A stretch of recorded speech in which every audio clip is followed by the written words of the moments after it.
आज से 2 दिन के बाद मैं सीएम की कुर्सी से इस्तीफा देने जा रहा हूँ। थोड़ा पीछे चलते हैं।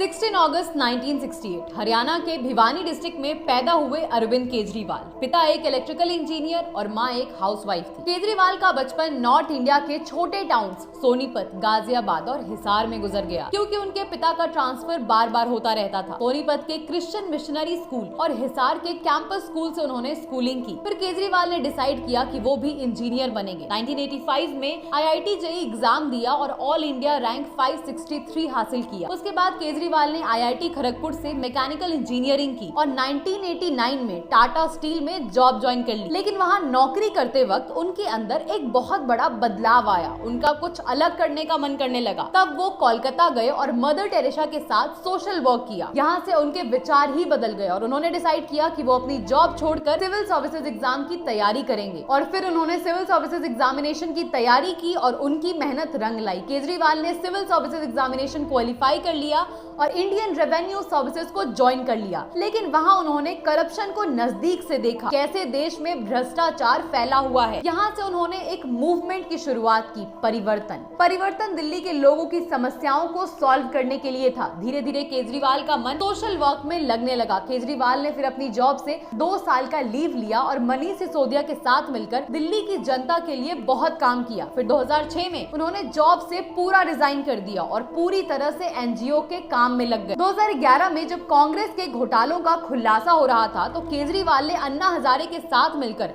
करप्शन के अगेंस्ट आवाज उठाई। देखते ही देखते इस मूवमेंट से हजारों लोग जुड़ने लगे और यहीं से केजरीवाल एक फेमस चेहरा बन गए। तभी कुछ लोगों ने उन्हें चैलेंज किया कि बाहर से बुराई करना तो बहुत आसान है, अगर सिस्टम को बदलना है तो राजनीति में आके दिखाओ। यही बात केजरीवाल के दिल को छू गई और फिर उन्होंने प्लान किया कि अब वो राजनीति में एंटर करेंगे और 2012 में उन्होंने आम आदमी पार्टी की शुरुआत की और पहली इलेक्शन में ही दिल्ली की जनता ने उन्हें जितवा दिया। फिर वो दिल्ली के चीफ मिनिस्टर बन गए।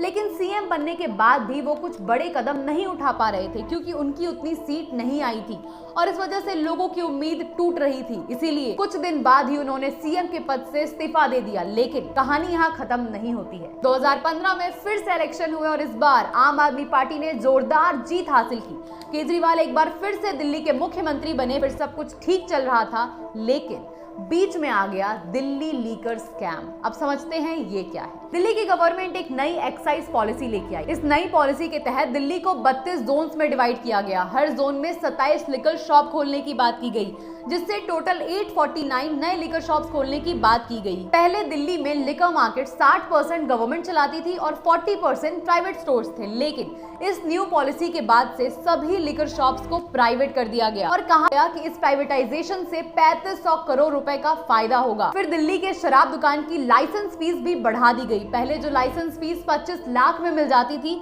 अब वही लाइसेंस फीस की प्राइस 5 करोड़ कर दी गई थी। लेकिन इस नए पॉलिसी की वजह से कंपटीशन कम हो गया इस मार्केट में, क्योंकि लाइसेंस फीस इतनी ज्यादा थी कि छोटे शॉपकीपर्स इसकी दुकान नहीं खोल सकते थे। और अगर मार्केट में कंपटीशन कम होता है तो आगे जाके प्रोडक्ट की प्राइस भी बहुत ज्यादा बढ़ जाती है।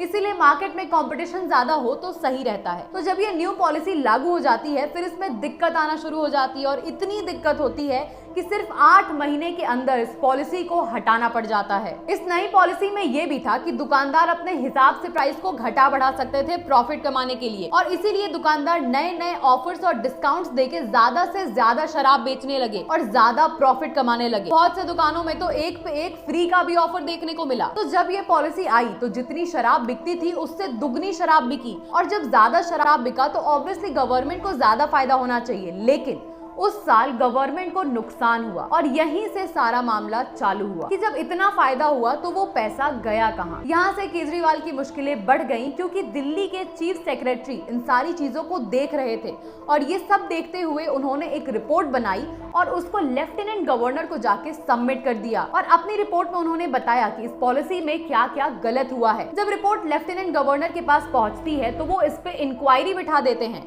और फिर सीबीआई की इंक्वायरी स्टार्ट हो जाती है। इसके बाद सीबीआई ने अगस्त 2022 में एफआईआर दर्ज की और ईडी ने 21 मार्च 2024 को सीएम अरविंद केजरीवाल को गिरफ्तार कर लिया और 1 अप्रैल 2024 को तिहाड़ जेल भेज दिया था। लेकिन अब दिल्ली के मुख्यमंत्री अरविंद केजरीवाल को ईडी और सीबीआई दोनों की तरफ से जमानत मिल गई है, लेकिन फिर भी अरविंद केजरीवाल अपने सीएम के पद को छोड़ रहे हैं। अरविंद केजरीवाल ने ऐलान किया है कि वो 2 दिनों के बाद ही सीएम पद से इस्तीफा देंगे। उनकी इस घोषणा ने सभी को चौंका दिया है। हालांकि सूत्रों की माने तो केजरीवाल के इस्तीफे का ये ऐलान अचानक नहीं हुआ है, बल्कि उन्होंने जेल में ही पद छोड़ने का फैसला कर लिया था। अरविंद केजरीवाल ने खुद पर लगे भ्रष्टाचार के आरोपों को लेकर जेल में ही इस्तीफा देने का फैसला कर लिया था और पद छोड़ने का मन बना लिया था। लेकिन साथ में उन्होंने ये भी तय कर लिया था कि जेल में रहते हुए वो इस्तीफा नहीं देंगे, बल्कि बाहर आकर ही वो रिजाइन करेंगे। सीएम केजरीवाल ने रविवार को कहा कि जब तक लोग उन्हें ईमानदारी का प्रमाण पत्र नहीं दे देते तब तक वो मुख्यमंत्री की कुर्सी पर नहीं बैठेंगे। उन्होंने कहा कि अगले 2 दिन में विधायक दल की बैठक होगी और एक नए मुख्यमंत्री का चयन किया जाएगा। अगला मुख्यमंत्री भी आम आदमी पार्टी से ही होगा। तो अब देखना यह है कि अगला दिल्ली का मुख्यमंत्री कौन बनता है। आपको क्या लगता है, दिल्ली के अगले न्यू सीएम कौन होंगे? कमेंट करके जरूर बताइएगा। तो दोस्तों, ये वीडियो आज यही खत्म होती है। अगर आपको ये वीडियो पसंद आई हो तो इस वीडियो को लाइक करें और अपने दोस्तों के साथ इसे शेयर करें, और ऐसे ही वीडियोस देखने के लिए इस चैनल को जरूर सब्सक्राइब करें। मिलते हैं अगली धमाकेदार वीडियो में।